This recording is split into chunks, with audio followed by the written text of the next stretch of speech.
Hai, apa kabar? Nama saya Nico Omeriongkere, VP Research and Analysis di PT Valburi Asia Futures. Welcome to Valburi News.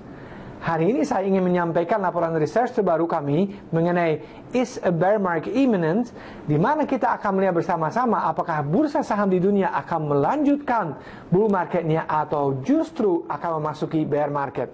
Oke, dalam video komentari pekan ini, seperti yang Anda bisa melihat di slide pertama, saya akan berusaha menjawab pertanyaannya, is a bear market imminent? Artinya, apakah bursa saham di seluruh dunia akan dilanda semacam bear market atau tidak? Nah, dalam beberapa slide ke depannya, saya akan coba menjawab pertanyaan ini, dan mungkin akan jelas untuk Anda pun bahwa kita tetap akan melanjutkan bull marketnya, atau justru sebaliknya, kita akan memasuki bear market ke depannya. Nah, kalau kita melihat misalnya ke belakangnya, kita melihat bahwa S&P 500 atau saham-saham terbesar di Amerika Serikat itu telah naik 211% setelah bear market sebelumnya. Namun, setelah misalnya QE3 berhenti pada Oktober 2014, kita melihat bahwa saham hanya naik 6%. Jadi boleh disimpulkan bahwa setiap kali ada pelonggaran kebijakan moneter, saham itu cukup banyak naik, namun ketika itu berhenti, sahamnya agak sulit untuk naik dan bahan bakarnya ibaratnya itu habis untuk mendorong saham lebih lanjut. Nah, lalu kita melihat juga bahwa ada pemburukan baik itu di market internals yang nanti sebentar lagi akan saya bahas dan juga fundamentals. Nah, kita lihat misalnya jelas sekali terbang di grafik ini bahwa sejak bulan Oktober, S&P 500 naik cukup banyak, namun kita melihat sebaliknya, data-data fundamental di Amerika Serikat yang diwakili oleh US Macro itu justru turun, dan juga kita melihat pendapatan perusahaan yang diperkirakan, ke depannya juga kita melihat melemah. Jadi tidak sinkron, tidak ada S&P naik, Macro juga naik, earnings perusahaan juga naik. Justru sebaliknya di mana makro dan pendapatan perusahaan turun dan S&P 500 justru naik. Jadi ada divergence yang sangat-sangat besar. Nah, lalu kita melihat internals. Internal marketnya seperti apa? Nah, internal market diwakili oleh saham-saham yang berada di atas moving average 200 hari. Nah, kita membedakan saham yang berada di atasnya dan di bawahnya. Nah, jika misalnya saham berada di atas moving average 200 hari, saham tersebut dianggap bullish. Dan sedangkan kalau berada di bawah moving average 200 hari, dianggap bearish. Nah, dalam bull market yang sehat, seharusnya kebanyakan saham itu menjadi bullish. Tapi kita melihat apa? Setelah harga naik kembali di bulan Oktober, S&P 500 tentunya, kita melihat bahwa saham juga yang di atas 200 hari moving average itu juga ikut naik, tetapi hanya sekitar separuh bullish pada saat ini. Ini menunjukkan bahwa market sangat tidak sehat dan tidak ditopang oleh kebanyakan sahamnya. Dan saham pun yang menopang indeks ini sangat-sangat mahal. Sebagai contohnya misalnya kita melihat Facebook, siapa yang tidak tahu saham ini, diperdagangkan dengan price to earnings ratio 108 kali. Itu sangat-sangat tinggi. Yang wajar itu sekitar 15-20 kali. Dan kita melihat Amazon lebih parah lagi, diperdagangkan dengan PE sebesar 928 kali. Nah, tadi saya katakan kebanyakan saham tidak mengikuti uptrend yang berlangsung pada saat ini dan hanya segelintir saham menopang indeks S&P 500. Dan kita melihat kalau bukan karena 8 saham ini yang diwakili oleh FANG dan NOSH. Nah, itu apa itu FANG? FANG itu Facebook, Amazon, Netflix, dan Alphabet. Yang Google tentunya. Dan NOSH itu Nike, O'Reilly, Starbucks, dan Home Depot. Nah, kalau bukan gara-gara saham ini, S&P 500 justru akan negatif. Jadi kita melihat market breadth atau jumlah saham yang menopang indeks itu sangat-sangat sedikitnya. Dan ini justru terjadi ketika bull market mau berakhir. Jadi mungkin Anda sudah bisa menjawab pertanyaan saya tadi ya di awalnya. Apakah kira-kira bull market akan berlanjut atau justru kita akan masuk bear market? Nah, yang kita melihat secara internal, market menggambarkan pasar yang berada di akhir bull market karena makin sedikit saham menopang bursa saham di Amerika Serikat. Nah, lalu kita melihat juga margin debt is at an all-time high. Nah, kita melihat kita bisa beli saham dengan uang tunai, uang yang kita miliki pada saat ini, namun kita juga bisa pinjam untuk membeli saham. Itu disebutnya margin trading, ya, di mana kita meminjam uang dari perusahaan sekuritas untuk membeli sahamnya. Dan kita melihat sekarang credit balance, artinya cash dipangkas kredit atau utang yang kita miliki untuk membeli saham itu sangat-sangat negatif, bahkan paling besar dalam sejarah pada saat ini. Artinya, investor pada saat ini memiliki utang bersih lebih dari 200 miliar US dollar. Seperti kita bisa melihat di sini, lebih dari 200 miliar dolar, atau kalau dirupiahkan, lebih dari 2,7 kuadriliun rupiah. Ini jumlahnya yang luar biasa besarnya, di mana kita melihat investor itu benar-benar berani menghutang untuk membeli saham. Biasanya itu tidak berakhir baik, dan kita melihat juga sebelumnya setiap kali hutang investor itu besar sekali, kita biasanya di akhir bull marketnya di mana kita segera akan turun. Nah, ketika turun apa yang terjadi? Orang yang memiliki utang di sini dapat margin call dan mereka terpaksa harus top up, artinya mereka harus menyetor dana lagi, atau kalau tidak mampu menyetor dana lagi, nah itu kemungkinan besar seperti itu karena mereka udah banyak utang, mereka terpaksa harus menjual sahamnya. Nah, ketika itu terjadi, Anda bisa membayangkan sendiri, ketika orang terpaksa menjual, ya bursa tentunya kayak waterfall, itu turunnya cepat sekali. Jadi sekarang juga saya pikir kita sedang berada dalam semacam topping proses membentuk semacam puncak di bursa saham di Amerika Serikat dan juga bursa yang lainnya, di mana kita sebentar lagi akan masuk ke bear market. Nah, kita melihat fundamental bagaimana. Secara internal kita sudah lihat barusan itu tidak bagus gambarannya.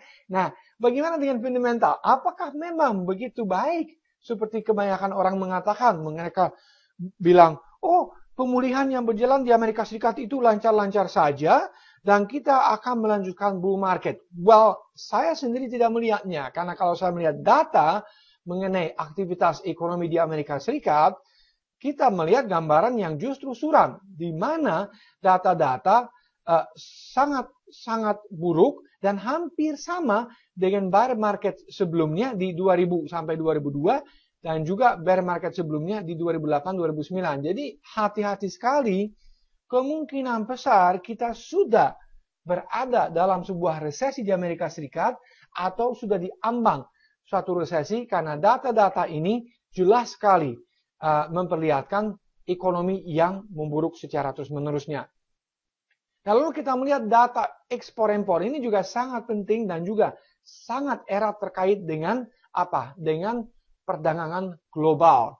Nah, kita melihat setiap kali ekspor maupun impor negatif lebih dari 5%, kita kemungkinan besar memasuki sebuah resesi. Itu terjadi resesi sebelumnya 2000 sampai 2002 dan juga 2008-2009. Dan sekarang kita melihat luar biasa impor yang digambarkan di sini dengan garis yang biru itu bahkan lebih buruk ketimbang resesi-resesi sebelumnya. Ekspor pun sudah sangat-sangat negatif pada saat kita bicara. So, saya sekali lagi tidak melihat fundamental yang begitu bagus, yang begitu kokoh di Amerika Serikat, karena baik impor maupun ekspor sangat-sangat anjlok datanya. Lalu kita melihat non-farm payrolls. Kemarin mereka mengatakan, oh begitu bagus, lapangan kerja yang diciptakan begitu tinggi. Well, sekali lagi juga saya tidak melihat sesuatu yang istimewa, karena ciptaan lapangan kerja biasa-biasa saja kalau kita melihat misalnya 3 tahun ke belakangnya, well, rata-rata saja kalau kita melihat. Dan bahkan kalau kita melihat pertumbuhan secara year on year, ya, tahunan, justru mulai memperlihatkan pelemahan sejak bulan Januari. Jadi trennya itu turun. Dan itu yang paling penting. Kita bukan melihat dari bulan ke bulan, tetapi kita melihat trennya dari tahun ke tahunnya. Dan sekarang sudah mulai turun. Jadi hati-hati menginterpretasikan data. Dan jangan terlalu mendengar mainstream media seperti misalnya Bloomberg dan Reuters. Itu cenderung selalu akan positif.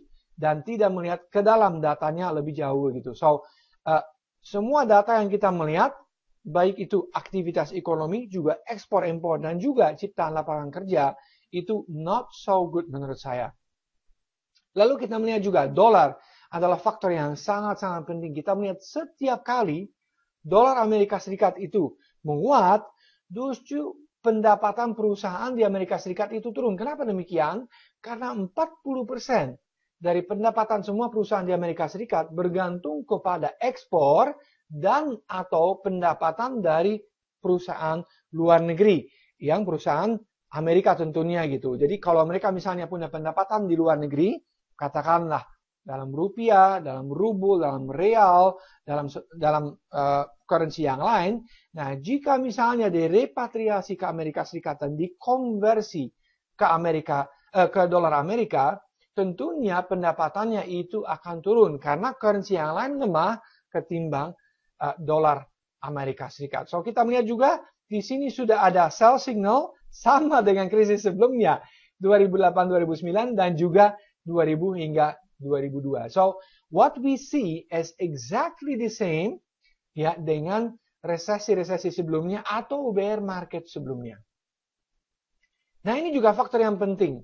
Kalau kita melihat high yield credit, ini sangat penting. Kredit yang diberikan ke perusahaan yang cenderung lebih berisiko ketimbang perusahaan yang benar-benar solid. Nah, kita melihat juga garis merah di sini mewakili tingkat suku bunga yang dikenakan kepada perusahaan-perusahaan tersebutnya. Nah, kalau misalnya tingkat suku bunga naik atau garis turun di sini, itu menunjukkan bahwa makin banyak perusahaan akan kesulitan untuk mendapatkan dana baru dan akan menuju ke default atau kebangkrutannya. Nah, kita melihat krisis sebelumnya 2007, 2008, ini fenomena yang sama terjadi di mana kita melihat high yield credit suku bunganya makin tinggi dan pada akhirnya S&P 500 juga anjloknya. Nah, sekarang kita melihat yang sama, kita juga berada sekitar di sini di mana bursa masih relatif bertahan.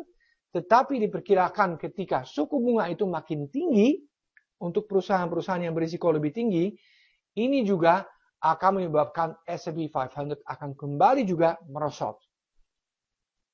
Nah, ini juga sangat penting, di mana kita melihat pendapatan perusahaan atau EPS itu naik sekitar 190% sejak 2009, namun penjualannya tidak mengikutinya. Nah, ini sangat-sangat tidak sehat. Dan kenapa bisa terjadi demikian? Mungkin Anda tanya, karena perusahaan di Amerika Serikat banyak membeli kembali sahamnya atau stock buyback. Nah, kalau misalnya perusahaan membeli saham kembali, jumlah saham yang beredar di pasarnya akan berkurang dan dengan demikian EPS atau pendapatan per saham secara logika itu akan naiknya. Tetapi ini sebetulnya semu. Kalau misalnya pendapatan perusahaan itu naik, tetapi tidak didorong pada akhirnya oleh penjualannya, nah ini pada akhirnya juga akan menyebabkan apa? Bahwa pendapatan per saham pada akhirnya juga akan turun. Nah sekarang kita melihat, apakah mungkin sales per share atau penjualan per saham itu kedepannya cenderung akan naik atau turun ya? Karena ini stock buyback tidak bisa berlangsung terus karena ini dibiayai oleh utangnya. Ya, dan kita melihat misalnya sejak 2009, stock buyback yang dilakukan di Amerika Serikat itu bernilai 2,4 triliun. Luar biasa besarnya jumlahnya US dollar. Jadi ini pada akhirnya akan menyebabkan utang perusahaan makin banyak. Ketika earnings turun, utangnya masih sama dan ini akan sangat membebani perusahaannya. So let's see, apakah benar-benar sales bisa naik ke depannya? Nah, justru kita melihat bahwa sales untuk pertama kali sejak 2008 itu juga negatif. Jadi ini memberikan gambaran yang justru suram. Di mana kalau sales turunnya dan stock buyback tidak bisa dilanjutkan, earnings per share pada akhirnya juga akan turun. Dan jika pendapatan per saham turun, tentunya harga saham juga akan turun pada akhirnya. Dan ditambah lagi profit margin. Nah, profit margin ini sangat penting. Itu berapa profit yang diperoleh dari setiap penjualannya. Dan kalau misalnya profit margin ini turun, kita melihat ke belakangnya dalam sejarah, setiap kali profit margin turun, biasanya tidak lama kemudian kita akan masuk resesi. So, sekali lagi kalau kita melihat fundamental pun, gambarannya tidak begitu bagus dan cenderung negatif ya. Nah, lalu kalau kita menyimpulkannya dengan melihat teknikalnya, teknikal pun tidak begitu bagus dan kita melihat ini juga ada semacam topping proses atau proses pembentukan puncaknya di bursa ya. Kita melihat misalnya MACD. MACD pada saat ini sudah ada sell signal. Lalu RSI juga menunjukkan sell signal. Stochastics pun demikian dan ada juga bearish divergence dan price momentum juga ada sell signal. So, semua sinyal-sinyal secara teknikal menunjukkan bahwa kemungkinan besar kita sudah atau hampir saja mencapai puncaknya karena sekarang kita tahu masih harga dekat dengan puncaknya, namun belakangan ini turun lagi. Apakah puncaknya sudah tercapai atau tidak? Well, nobody knows. Tetapi yang jelas adalah bahwa secara teknikal, sinyal-sinyal yang diberikan sama oscillator semuanya negatif dan menunjukkan bahwa kemungkinan besar segera kita akan kembali memasuki bear market. Nah, kalau misalnya iya kita akan masuk ke bear market, support yang di mana kita melihat support untuk S&P 500 yang pertama ada di resistance sebelumnya yang terbentuk sekitar 2000 dan 2008-nya di 1550. Jadi kita melihat downside-nya lumayan besar, sekitar 25 sampai 30% dari harga sekarang. So, you've got to be careful menurut saya. Dan kita melihat indikator yang lain juga seperti RSI, MACD, dan juga stochastics masih jauh sekali dari level oversold. Kesimpulan adalah bagaimana? Bahwa memang kita melihat sekarang kita masih ada peluang untuk mengalami Santa Claus rally atau kita masih melanjutkan kenaikannya. Namun saya melihat cenderung ini semacam topping proses atau pembentukan puncaknya.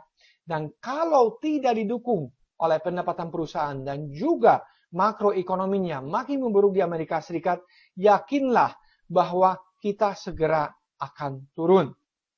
Nah, kesimpulannya, upside-nya terbatas pada saat ini, tapi downside-nya besar. Jadi, saya pikir Anda bisa menjawab sekarang pertanyaan yang tadi diajukan di slide pertama, apakah kita akan melanjutkan bull market-nya atau justru akan segera memasuki bear market.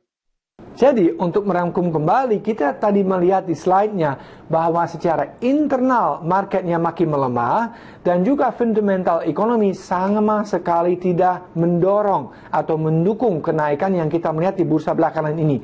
Oleh karena itu, saran saya adalah untuk sell on strength karena upside-nya sangat terbatas, sedangkan downside-nya cukup besar pada saat ini. Sekian dari saya untuk saat ini. Sampai jumpa di video komentar berikutnya.